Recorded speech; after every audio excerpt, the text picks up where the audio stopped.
તો ગ્રહણ મિત્રો કાલે છે નિફ્ટીની એક્સપાયરી. આપણે ફટાફટ નિફ્ટીની એક્સપાયરીનું એનાલિસિસ કરી લઈએ. તો સૌથી પહેલા આપણે જોવું પડશે શું તો કે ઓઆઈ ડેટા. ઓઆઈ ડેટા તમે લોકો જોવા જાઓ તો ફટ કરવા ખોલવાનું સેન્સીબુલની અંદર તમને લોકોને જવાનું ઇન્ટ્રાડે નિફ્ટી. પણ એમાં સૌથી પહેલા ચેક કરવાનું ઓપન ઇન્ટરેસ્ટ. ઓપન ઇન્ટરેસ્ટ ઉપર તમે જેવું આવશો તો તમને દેખાય સપોર્ટ જે માર્કેટમાં બન્યા છે એ તો 24,400 નો સપોર્ટ છે. બરોબર. અને કેટલો સપોર્ટ છે ભાઈ તો કે 24,400 એ 1.38 કરોડ પોઝિશન બનેલી છે શોર્ટ સેલિંગની. કેની તો કે પુટ સેલ થયેલા મતલબ કે સપોર્ટ છે. અને રેઝિસ્ટન્સ છે ભાઈ સામેની બાજુ 500 નું 1,33,00,000. એની સામે પોઝિશન ખાલી 33 લાખ છે.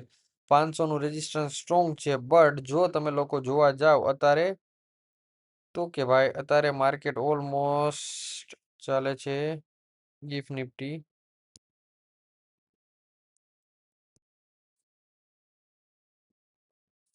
577 થી 582. પણ એકચ્યુઅલમાં અત્યારે ઓઆઈ ડેટાના મુજબથી શું છે ભાઈ તો કે ભાઈ 500 સમથિંગ એ તો 500 રેઝિસ્ટન્સ છે. તો કાલના દિવસમાં જો ગેપ અપ ખુલે તો આપણે પડવાની આશા રાખીએ.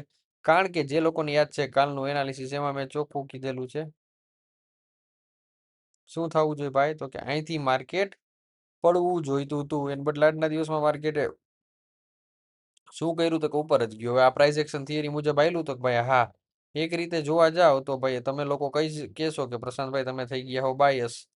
બટ હકીકતમાં માર્કેટ આ બોક્સમાંથી કન્ટિન્યુ તેજી કરી, નીચે ગેપ પેન્ડિંગ કર્યો, પાછો ગેપ બનાવ્યો, બોક્સને રિટ્રેસ કર્યું, પાછો ગેપ બનાવ્યો ને તેજી કરી. સ્ટ્રક્ચર વાઇઝ ટેકનિકલી તો આપણે ના જ નથી બોલતા ભાઈ. પણ હું 1 મહિના પહેલા બોલ્યો તો ચાર્ટ ખોટું બોલશે. માર્કેટમાં ચાર્ટથી ભ્રમિત થતા નહીં. કારણ કે ચાર્ટમાં તમને તેજી દેખાશે, માર્કેટમાં મને તેજી નથી દેખાતી. આજે 8 વર્ષના એક્સપિરિયન્સથી હું બોલું છું કે માર્કેટ ખોટે ખોટું તેજી દેખાડે છે. પ્યોરલી પંપ છે, પ્યોરલી બબલ છે.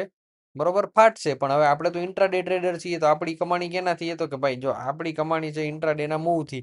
બટ તમે લોકો એઝ અ ટ્રેડર જોવા જાઓ તો ઇન્ટ્રાડેનું માર્કેટ એક પણ નીતિ નિયમ મુજબ આવેલું છે તો કે ભાઈ પહેલી 15 મિનિટની કેન્ડલ જો આપણી બે ઇન્ટ્રાડે સ્ટ્રેટેજી અહીંયા શેર કરું છું ધ્યાનથી સાંભળજો. 15 મિનિટની કેન્ડલ રિટ્રેસ થવી જોઈએ 10 વાગ્યા સુધીમાં. તો 10 વાગે એક લાલ કેન્ડલ બની પણ એને ઓલમોસ્ટ એનો હાઈ પણ રિટ્રેસ નથી કર્યો. આ કેન્ડલનો હાઈ પણ રિટ્રેસ નથી કર્યો. તમે પ્રોપર જોવો ને તો આનો હાઈ છે અને આનો લો છે. લો છે 366 અને આનો હાઈ છે 360. 6 પોઈન્ટ પ્રોપર હાઈ પણ ટેસ્ટ નથી કર્યો. ત્યારબાદ ગ્રીન કેન્ડલ બની, માર્કેટ ઉપર ગયું, પછી રિટ્રેસ થયું. જે આ રેડ રિટ્રેસ કેન્ડલ હતું એને પ્રોપર વેથી ઈ પણ એક્ઝેક્ટલી કેટલા વાગે તો કે માર્કેટ ક્લોઝ થવાના 20 મિનિટ સોરી 30 મિનિટ પહેલા 2:45. એનો મતલબ કે માર્કેટમાં તેજી ધરારતી કરીને આ જે રીતે માર્કેટ ચડ્યું છે એમાં કોઈ પણ કોલ બાયર સારા પૈસા ના બનાવી શક્યો હોય. કારણ કે ઇન્ડિયા વિક્સ છે એકદમ નીચે. સો ડાયરેક્ટલી હવે આપણે લોકો વાત કરીએ તો કે ભાઈ શેની ઓઆઈ ડેટાની. તો ઓઆઈ ડેટામાં ઓઆઈ ચેન્જ કેવડો થયો ઇમ્પોર્ટન્ટ છે. તો આજના દિવસમાં લોકો જોવા જાય તો કઈ બાજુ પોઝિશન ભાગી છે લાસ્ટ 2 કલાકમાં તો કે ભાઈ પોઝિશન રિવર્સ જ થઈ છે. ઓઆઈ ચેન્જ કરી નાખીએ તો ઓલમોસ્ટ પોઝિશન કટઅપ થઈ છે. તો ફૂલ ડે નું ચેક કરીએ તો કેટલી કટઅપ થઈ છે ભાઈ. ઓકે જે તેજી આવી ઓલમોસ્ટ કેટલા વાગ્યા પછી આવી એ પણ આપણે પ્રોપર વેમાં જોવું હોય તો આ ચેક કરી શકીએ. સવારમાં તેજી આવી તો કે એ સવારમાં તેજી હતી કેટલી હતી ભાઈ તો કે 400 ઓલમોસ્ટ 1.6 CR ની કોલ સેલિંગ પોઝિશન હતી. સામે 3 CR ની પોઝિશન સેલ ની હતી ને ઓલમોસ્ટ એના પછી શું થયું ભાઈ તો કે 400 પોઝિશનને ટક્કર દેવા માટે આવી ગયા પુટ સેલર ને ટક્કર દેવા કોલ સેલર આવી ગયા એટલે પોઝિશન વાઇન્ડ ઓફ થઈ ગઈ. સો તેજી છતાં પણ થઈ એટલે ઓઆઈ ડેટા મુજબ તો તેજી જસ્ટિફાઈડ થાય એવી છે નહીં. કારણ કે તમે જોવા જાવ 40 લાખ પોઝિશન ચેન્જ થઈ જાય તો 400 ની નીચે માર્કેટ આવી જાય. ઓલમોસ્ટ રેઝિસ્ટન્સ લેવલે તમે જોવા જાવ તો 10 ટાઈમ્સ તેજી કરીને છે. સો હવે આપણે ડાયરેક્ટલી વાત કરીએ કાલના એનાલિસિસની. જો કાલના દિવસમાં ગેપ અપ થાય તો આપણે તેજી કરવાના નથી. ગેપ અપ દેખાડે ક્યાં અહીંયા 580 સમથિંગ.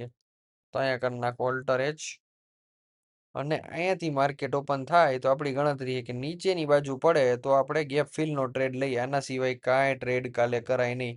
અવળી વાર્તા એટલે જ કરી કે તમે લોકો કાલે લોસ થી બચો, કારણ કે કાલે લોસના ચાન્સ વધશે. ઇન્ડિયા વીક્સ લો છે એટલે પ્રીમિયમ આ લોકો ચાય કરીને ફ્યુચરના ભાવ વધારીને પ્રીમિયમમાં વધારો કરશે. એટ ધ મની ના પ્રીમિયમ મોંઘાઈ છે, ઇનીમાં પ્રીમિયમ નહીં હોય, ઇન ધ મનીમાં પણ પ્રીમિયમ નહીં હોય, એટ ધ મનીમાં જ પ્રીમિયમ હશે. આ નોટિસ કરીને હાલજો. બહુ માઇનોર વાત છે આ, બરોબર છે. ખાલી ને ખાલી નિફ્ટી એક્સપાયરી ઉપર જ આ વિડીયો હતો. બેંક નિફ્ટીની કઈ ચર્ચા કરવી આજે નથી. સો મળીએ નેક્સ્ટ વિડીયોમાં. જય હિન્દ, જય ભારત.